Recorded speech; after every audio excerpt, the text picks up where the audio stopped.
All right, this is an HVAC actuator from a 2018 Volkswagen Golf. It wasn't working, it was making a clicking noise like crazy. So I replaced it and it's fixed. These are like 20 bucks on Amazon. I want to take it apart and see what's going on inside. So these little flaps are all around and I literally just broke them off because I really don't care what happens to this. I'm throwing it in the trash anyway. Here is what we got on the inside. I was expecting to see something stripped because it makes like a tick, tick, tick, tick, tick noise, and I thought it was like gears slipping.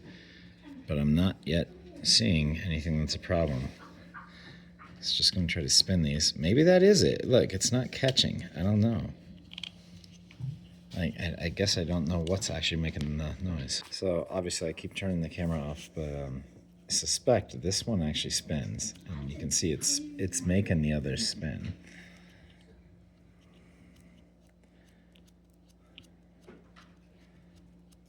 But this one, it's really tough to tell because I think I need pressure on this to turn this one down here, the black one.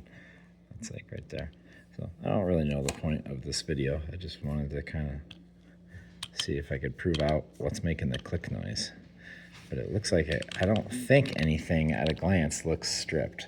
I could take all these off and look at them individually. That looks...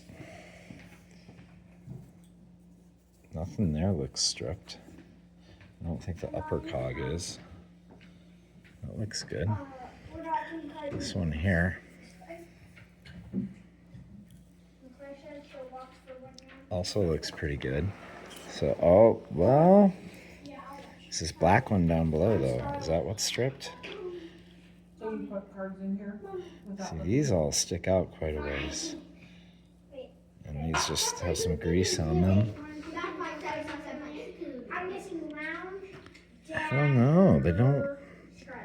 Nothing really seems... But these do... Well, look.